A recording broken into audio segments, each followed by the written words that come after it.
Hello friends, welcome to my channel. This is Prashant अक्सर and आज है 16th ऑफ जुलाई। तो चलिए जो भी इंपॉर्टेंट आर्टिकल है न्यूज़पेपर के अंदर में वो सारे के सारे को कवर करते हैं। सबसे फर्स्ट आर्टिकल आपको ध्यान में रखना है जो आता है वो है TOI 1846b।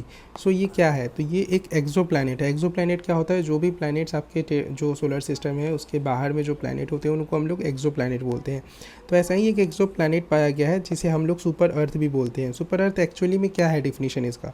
तो वैसा प्लैनेट जो अर्थ से बड़ा है बट नेपच्यून और यूरेनस से छोटा है, तो इसे हम लोग सुपर अर्थ बोलते हैं। ठीक है, ये 154 लाइट ईयर जो है वो हमारे अर्थ से ये दूर है।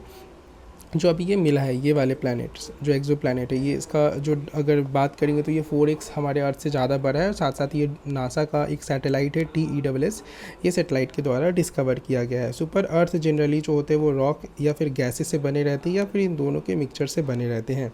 इनको हम लोग सब नेपच्यून भी बोलते हैं और इनको मिनी नेपच्यून के नाम से भी हम लोग जानते हैं। अभी जो सुपर अर्थ मिला है हमारे पास TOI 1846b, ये एक रेड डॉफ स्टार है, उसके अराउंड में ये रिवॉल्व कर रहा है। यहाँ पे वाटर भी पाए गए हैं बट यहाँ पे कोई भी लाइफ जो है वो पॉसिबल नहीं है, हैबिटेबल नहीं है ये प्लैनेट पे लाइफ। अदर एग्जांपल्स के बारे में अगर कुछ बात करेंगे जो एक्सो प्लैनेट होते हैं, तो रिसेंटली कुछ टाइम पहले न्यूज़ में एक और प्लैनेट आया था एक्सो प्लैनेट जिसे हम लोग बोलते हैं HD 20794d। तो ये ध्यान में रखना है। रिसेंटली ये क्या था ऐसा क्वेश्चन में आ सकता है, तो ये 2-3 नाम ऐसा दे देगा करके। ठीक है, तो ये ध्यान में रखो। नेक्स्ट टॉपिक आता है हमारे पास ट्रेड डिफिसिट। ट्रेड डिफिसिट क्या होता है? तो जब कंट्री का इंपोर्ट जो है वो ज़्यादा हो गया है एज़ कम्पेयर टू एक्सपोर्ट, तो उस कंडीशन को हम लोग बोलते हैं ट्रेड डिफिसिट। जैसे आप बाहर से ज़्यादा चीज़ों को ख़रीद रहे हैं, जब आप बाहर से कोई चीज़, जैसे मान लो ये एक्सटर्नल वर्ल्ड है, ये यहाँ पे हमारे पास इंडिया है। जब आप कोई चीज़ खरीदे तो मान लो एक सामान आपने खरीदा, तो आप पेमेंट क्या करोगे? पेमेंट आप डॉलर में करोगे, रुपीज़ में करोगे या डॉलर में करोगे? तो ऑब्वियसली डॉलर में करोगे, रुपी में तो करोगे नहीं, ये इंटरनेशनल एक्सेप्टेंस नहीं है रुपी का, तो डॉलर में करोगे। अब डॉलर आपका खुद का तो करेंसी नहीं है, आपके डॉलर जो है आपके फॉरेक्स के मतलब नाम पे आपके पास है ना, तो ये फॉरेक्स आपके पास खाली होगा। तो अगर ट्रेड डिफिसिट होगा, ट्रेड डिफिसिट हो रहा है मतलब आपका पास फॉरेक्स जा रहा है। ये पॉइंट एक्स्ट्रा मैं अभी यहाँ बता दिया क्योंकि मैं नीचे लिखना भूल गया था। ठीक है, अब देखते हैं मतलब ट्रेड डिफिसिट एक्चुअली में होता है क्या है। ट्रेड डिफिसिट मतलब वो कंडीशन जहाँ इंपोर्ट जो ज़्यादा है आपके पास एक्सपोर्ट से। क्या क्या कॉजेज़ रहते हैं हमारे यहाँ जो ट्रेड डिफिसिट है उसका? तो मेन जो कॉज है वो आपके पास क्रूड ऑयल का इंपोर्ट। क्रूड ऑयल का इंपोर्ट जो है वो टोटल ट्रेड डिफिसिट का 85% अकेला लेके बैठा रहता है। इसके अलावा अगर और भी चीज़ें के बारे में बात करते क्या क्या इंपोर्ट करते हैं जिसकी वजह से ज़्यादा ट्रेड डिफिसिट हो रहा है हमारा, तो जो फार्मास्यूटिकल और जो सेमी कंडक्टर्स होते हैं वो, स्पेशली API जिसे हम लोग एक्टिव फार्मास्यूटिकल इंग्रेडिएंट बोलते हैं, ये फार्मास्यूटिकल जो इंडस्ट्रीज़ होते हैं यहाँ पे मेडिसिन बनाने में यूज़ होता है, ये हम चाइना से इंपोर्ट करते हैं। तो ये दो चीज़ें आपको ध्यान में रखना है, पहला तो ऑयल इंपोर्ट और दूसरा जो है फार्मास्यूटिकल एंड सेमीकंडक्टर्स। ठीक है, अब अभी रिसेंटली ट्रेंड क्या चल रहा है वो देखते हैं। तो अभी जो फर्स्ट क्वार्टर होता है, 3 क्वार्टर में ये आता है रिजल्ट इसका, तो फर्स्ट जो क्वार्टर है, इस फर्स्ट क्वार्टर में जो हमारा ट्रेड डिफिसिट है वो डिक्रीज़ हुआ है कहीं ना कहीं। क्यों डिक्रीज़ हुआ है? क्योंकि हम लोग सर्विस का एक्सपोर्ट जो है वो ज़्यादा कर रहे हैं। तो जितना ज़्यादा एक्सपोर्ट करेंगे उतना ज़्यादा ट्रेड डिफिसिट हमारा कम हो जाएगा ना। तो अभी हमारे पास एक्सपोर्ट कम है, इंपोर्ट ज़्यादा करते तो ट्रेड डिफिसिट है। तो अभी फिलहाल हमारा सर्विस का एक्सपोर्ट थोड़ा ज़्यादा हो रहा है तो ट्रेड डिफिसिट थोड़ा घट रहा है। ठीक है, तो इसलिए ये न्यूज़ में था। अच्छा, सबसे ज़्यादा हम लोग एक्सपोर्ट कहाँ करते हैं ये ध्यान में आपको रखना है। जैसे USA हो गया फर्स्ट में, देन UAE एंड नीदरलैंड, यहाँ पे हमारे पास सबसे ज़्यादा एक्सपोर्ट होता है। चैलेंजेस क्या क्या है वो देखते हैं। चैलेंजेस के अंदर में देखेंगे कि अगर हम लोग बहुत ज़्यादा अगर इंपोर्ट करेंगे तो इसकी वजह से क्या होगा, हमारे पास जो डोमेस्टिक इनोवेशन है, जो डोमेस्टिक प्रोडक्शन है वो हैम्पर करेगा, तो ये सही से डेवलप नहीं कर पाएगा। इसके अलावा सेकेंड आता है आपके पास जॉब लॉसेस के बारे में, कि बहुत ज़्यादा अगर मान लीजिए आप इंपोर्ट कर रहे होंगे, डोमेस्टिक प्रोडक्शन नहीं होगा, इनोवेशन नहीं होगा, तो इसकी वजह से आपके पास जॉब लॉस भी होगा ना। अगर प्रोडक्शन होता तो वहाँ जॉब मिलता लोगों को, तो जॉब लॉस होगा। सेकेंड, आपके पास करेंसी का डिप्रिसिएशन होने लगेगा, रुपये का आपका डिप्रिसिएशन होगा जब आप ज़्यादा इंपोर्ट कर रहे हो, तो ट्रेड डिफिसिट हो रहा है। तो इसके अलावा अगर बात करते हैं कि जो रेवेन्यू इम्पैक्ट है आपके पास गवर्नमेंट का, वो भी है। अगर गवर्नमेंट के पास कम पैसा बचेगा, ज़्यादा चीज़ें आप इंपोर्ट कर रहे हो तो आपको पेमेंट करना पड़ेगा ना। आप मान लीजिए पेमेंट कर रहे हो तो आपके पास कम पैसा है, तो अब अगर कम पैसा रहेगा तो आपके पास कहीं ना कहीं सोशल प्रोग्राम जो है वो भी अफेक्ट होंगे। इसके अलावा बोरोइंग्स और डेप्थ, पैसा कम है तो आप अगर बोरोइंग्स ले रहे हो, डेप्थ मतलब बोरोइंग्स लोगे तो ये भी चीज़ें आपके पास इंक्रीज़ होने लगेगी। मेजर्स क्या क्या है जिससे हम लोग जो ट्रेड डिफिसिट है उसे ठीक कर सकते हैं? तो सबसे फर्स्ट मेजर आता है जो ट्रेड एग्रीमेंट है। जैसे सेपा एक ट्रेड एग्रीमेंट है हमारा, तो ऐसा trade agreement free trade agreement हो गया कंट्रीज़ के साथ, तो ये हम चीज़ें मतलब कर सकते हैं। इसके अलावा जो एक्सपोर्ट इन इंफ्रास्ट्रक्चर है उसको बढ़ा सकते हैं हम लोग, सही कर सकते हैं, इंप्रूव कर सकते हैं, जैसे रोड हो गए, पोर्ट हो गए, लॉजिस्टिक हो गए।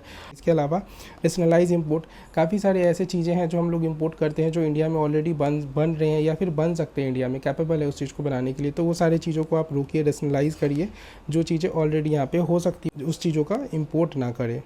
देन आपके पास जो वर्कफोर्स है उसको आप स्किल करने के लिए भी एक मेजर्स ले सकते हैं, जिसकी वजह से आपके पास डेवलपमेंट जो रहेगा, आपके पास इंपोर्ट जो रहेगा वो कम होगा। खुद का अगर वर्कफोर्स आपके पास डेवलप अच्छा हो जाएगा तो वो खुद का प्रोडक्शन करेगा, इंपोर्ट बिल हमारा इंपोर्ट नहीं होगा।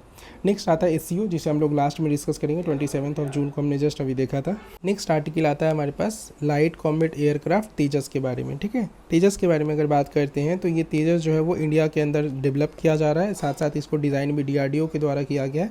लेकिन इसमें जो इंजन लगे रहते हैं ना, इस इंजन को US से हम लोग इंपोर्ट करते हैं। इस इंजन का नाम क्या है? GE F404। तो ये अभी इंपोर्ट किया गया है, इसलिए ये न्यूज़ में आया है, तो ध्यान में रखना है आपको। ठीक है, DRDO के द्वारा इसको डेवलप किया। जो MiG-21 हमारे पास जो पुराने एयरक्राफ्ट थे उसको ये रिप्लेस करने का ये हमारे पास मेन ऑब्जेक्टिव है। इसके अलग अलग वेरिएंट है, जैसे तेजस ट्रेनर हो गए ट्रेनिंग के लिए। इसके अलावा नेवी के लिए 2 है हमारे पास, NCA नेवी, और देन आपके पास LCA तेजस नेवी MK2।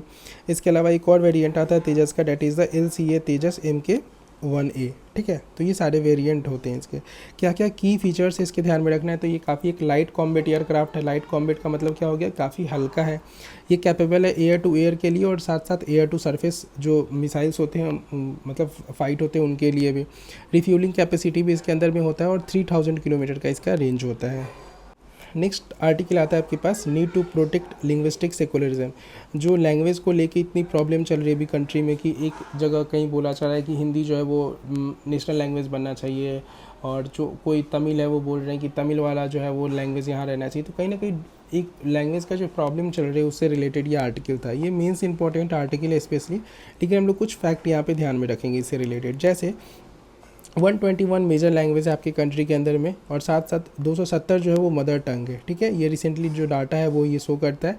इसके अलावा बात करेंगे तो कोई भी हमारे पास नेशनल लैंग्वेज नहीं है हमारी कंट्री के अंदर में, तो कोई ऐसा नेशनल लैंग्वेज नहीं है, ये ध्यान में रखना है। 8 शेड्यूल के अंदर में 22 लैंग्वेजेस है, वो चीज़ें आपको याद रख सकते हो। इसके अलावा आपके पास आर्टिकल 343 है, जिसके अंदर बताया जाता है कि हिंदी जो है वो ऑफिशियल लैंग्वेज है यूनियन का। इसके अलावा स्टेट जो है वो खुद ही डिसाइड करेगा कि वहाँ स्टेट में जो भी ज़्यादातर मेजोरिटी जो बोलते होंगे उसके अकॉर्डिंग स्टेट डिसाइड करेगा। नेक्स्ट आर्टिकल आता है हमारे पास dance of darkness. Dance of darkness क्या है? देखिए, जब भी 2 ब्लैक होल्स जब मर्ज करते हैं ना, तो एक दूसरे के आसपास जब ये रिवॉल्व करते रहते हैं, इसी को हम लोग डांस ऑफ डार्कनेस बोलते हैं। तो सबसे पहले समझते हैं ब्लैक होल होता है एक्चुअली में क्या है। ब्लैक होल एक ऐसा रीजन होता है जहाँ पे जो ग्रेविटी रहता है वो बहुत ज़्यादा स्ट्रॉन्ग रहता है, इतना ज़्यादा स्ट्रॉन्ग रहता है कि जैसे ये ब्लैक होल है, आसपास से लाइट ऐसे पास कर रहा है तो ये पास भी नहीं कर पाएगा, ये ऐसे जाके और ब्लैक होल के अंदर में मर्ज कर जाएगा। ठीक है, तो इवन लाइट भी इसको स्किप नहीं कर सकता है। ठीक है, इसके अलावा ब्लैक होल्स देखेंगे तो बनता कैसे है, तो अगर बहुत बड़ा कोई एक मैसिव स्टार है जो कोलैप्स करता है अपने खुद के ग्रेविटी के अंदर में, जो मतलब अगर उसका फ्यूल ख़त्म हो गया, और फ्यूल ख़त्म हो गया, जो भी फ्यूल था उसके अंदर में वो ख़त्म हो गया, जिसकी वजह से वो अपने खुद के ग्रेविटी के अंदर कोलैप्स कर जाता है, तो वो ब्लैक स्टार का फॉर्मेशन कर लेता है। तो ये एक दूसरे के अराउंड में ऐसे रिवॉल्व करना स्टार्ट कर दिया, और रिवॉल्व करते करते एक कंडीशन आएगा जहाँ पे ये दोनों मर्ज कर जाएंगे। तो ये जो घूम रहे हैं इसे हम लोग बोले डांसिंग ऑफ डार्कनेस, और जब ये मर्ज कर जाएंगे तो एक बड़ा सा ब्लैक होल बनेगा। अभी रिसेंटली ऐसा ही एक ब्लैक होल हमने देखा है जिसमें 2 ब्लैक होल्स जो है वो मर्ज करके एक बड़ा सा ब्लैक होल बना है, इसलिए ये न्यूज़ में आया है। और इस जो इवेंट को अभी रिसेंटली जो इवेंट हुआ है GW231123, तो ये क्या है ये ध्यान में रखिए। स्पेस से रिलेटेड 2-3 टर्म्स याद रखना आपको, जैसे एक्सोप्लैनेट्स अभी न्यूज़ में था वो ध्यान में रखना है। इसके अलावा ये टर्म ध्यान में रखना, जैसे पूछ सकता है ये क्या से रिलेटेड है, अलग अलग नाम कुछ दे देगा, कोई ऑपरेशन या कुछ भी, तो ये चीज़ें ध्यान में रखनी है। ये एक इवेंट था रिसेंटली जिसमें 2 ब्लैक होल्स जो है वो मर्ज करके एक बड़ा ब्लैक होल्स बनाया, इसलिए। ठीक है, देखिए जब भी ब्लैक होल्स अगर मर्ज करते हैं तो इसमें मिलियंस और बिलियंस ऑफ टाइम लगते हैं, और जब भी मर्ज करेंगे ना तो एक ग्रेविटेशनल वेव क्रिएट होता है इनके द्वारा। ये जो ग्रेविटेशनल वेव होता है काफ़ी टाइम ऐसा होता है कि ये अर्थ तक भी पहुंच जाते हैं, क्योंकि बहुत दूर होते हैं ना हमसे, मिलियंस बिलियंस ऑफ किलोमीटर दूर भी होते हैं, लेकिन फिर भी अर्थ तक पहुंच जाते हैं। तो हमको कैसे पता चला कि अर्थ तक पहुंच रहे हैं? तो हमारे पास इसको डिटेक्ट करने के लिए 3 जो है आपके पास इक्विपमेंट्स वो ध्यान में रखना है। एक है LIGO जो USA का है, देन विग्रो इटली का है, देन कागरा जापान का है। तो ये चीज़ें, ये तीनों का काम क्या है?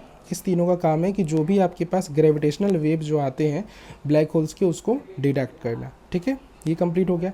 देन आपके पास एक और यहाँ पे कंसेप्ट आपको समझना है एक्स्ट्रा टेरेस्ट्रियल लाइफ के बारे में, मतलब जो भी लाइफ अर्थ से दूर है, अर्थ के बियॉन्ड है, उसको हम लोग एक्स्ट्रा टेरेस्ट्रियल लाइफ बोलते हैं। कुछ प्रोजेक्ट हैं जो एक्स्ट्रा टेरेस्ट्रियल लाइफ को फाइंड करने में, खोजने के लिए लगे हुए हैं, बनाए गए हैं। जैसे आपके पास एक है लाइफ, दूसरा है आपके पास HWO। लाइफ क्या है, तो large interferometer for the exoplanets, and HWO क्या है, तो हैबिटेबल वर्ल्ड ऑब्जर्वेटरी। तो ये दोनों चीज़ों का आपका नाम ध्यान में रखना है कि ये क्या से रिलेटेड है, ठीक है। एक आर्टिकल हमारे पास बच गया था, संघाई कोऑपरेशन ऑर्गेनाइजेशन। तो चलिए संघाई कोऑपरेशन ऑर्गेनाइजेशन को कंप्लीट करते हैं। देखिए, संघाई कोऑपरेशन ऑर्गेनाइजेशन के बारे में अगर बात करते हैं तो इसका अभी रिसेंटली मीटिंग जो है वो चाइना के अंदर में हुआ था, ये हमने देखा था अभी जस्ट। इसके अलावा अगर इसके बेसिक्स के बारे में बात करेंगे तो 1996 के अंदर में इसको फॉर्म किया गया था, संघाई 5 के नाम से इसको फॉर्म किया गया, ठीक है। इसके बाद 1996 के बाद डायरेक्ट 2021 में इसका पहला मीटिंग होता है। फर्स्ट मीटिंग कहाँ पे होगा, चाइना के अंदर में। जब चाइना के अंदर में इसका फर्स्ट मीटिंग होगा ना, तो इस मीटिंग के अंदर में एक और मेंबर ऐड हो जाएगा। पहले जो 5 मेंबर थे, संघाई 5 नाम रखा गया था, तो 5 मेंबर कौन कौन से थे, चाइना था, रसिया था, कजाकिस्तान था, किर्गिस्तान था और ताजिकिस्तान था, ठीक है।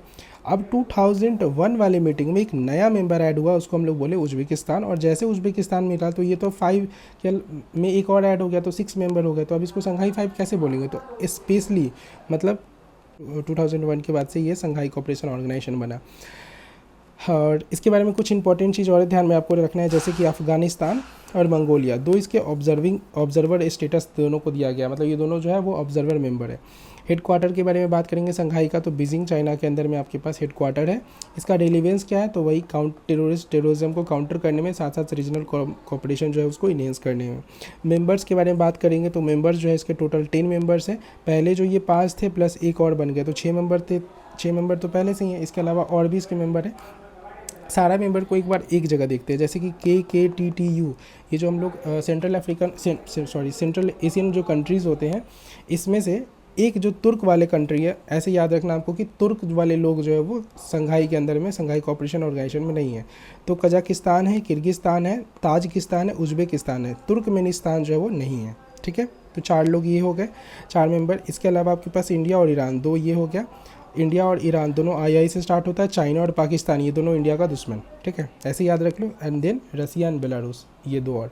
तो टोटल आपके पास 4, 5, 6, 7, 8, 9, 10, ये टोटल 10 मेंबर हो गए। ऑफिशियल लैंग्वेज के बारे में अगर बात करेंगे तो चाइनीज़ एंड रसियन इसका ऑफिशियल लैंग्वेज है। देन स्ट्रक्चर के बारे में बात करेंगे तो council of head of state जो है संघाई कोऑपरेशन ऑर्गेनाइजेशन का एपेक्स डिसीजन मेकिंग बॉडी है। इसके अलावा आपके पास council of head of government, यहाँ हेड ऑफ स्टेट है, गवर्नमेंट ये अलग है, ध्यान में रखना, कन्फ्यूज़ मत करना। तो हेड ऑफ स्टेट जो है वो एपेक्स डिसीजन मेकिंग बॉडी है। जो गवर्नमेंट वाला है ये सेकेंड हाईएस्ट काउंसिल जो है इसका वो है। इसके अलावा दो परमानेंट बॉडीज़ भी है इसके अंदर में, एक है आपके पास सेक्रेटरीट और दूसरा आपके पास RAT। RAT क्या है, तो RAT that is the regional anti terrorist structure, ठीक है। ये RAT के बारे में अगर बात करेंगे, रैट्स के बारे में, तो इसका ताशकंद के अंदर में हेडक्वार्टर है और ये टेररिज्म को काउंटर करने के लिए काम करता है। सिग्निफिकेंस क्या है, तो आपके पास जो भी एशिया के अंदर में है सिक्योरिटीज़ को उसको मतलब कहीं ना कहीं इन्हेंस करता है, एड्रेस करता है। इसके अलावा जो वेस्टर्न इंटरनेशनल ऑर्डर है, जैसे वहाँ पे नाटो है तो उसके अगेंस्ट में ये अल्टरनेटिव है एशिया के अंदर में, ठीक है। नेक्स्ट अगर देखेंगे तो 40% ऑफ वर्ल्ड का जो टोटल पॉपुलेशन है वो ये 10 देशों के अंदर में रिप्रेजेंट किए जाते हैं।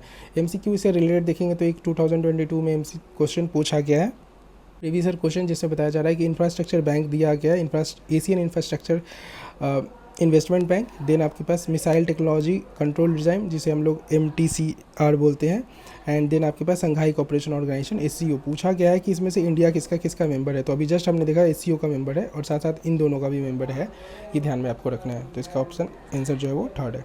तो ये था आज का टोटल इंपॉर्टेंट आर्टिकल सारे न्यूज़पेपर के। अगर आपको इस आर्टिकल का PDF चाहिए तो आप मेरे टेलीग्राम चैनल पर ज्वाइन कर सकते हैं, लिंक डिस्क्रिप्शन में दिया गया है। और like and share and subscribe कर देना। मिलते हैं नेक्स्ट सेशन के अंदर में।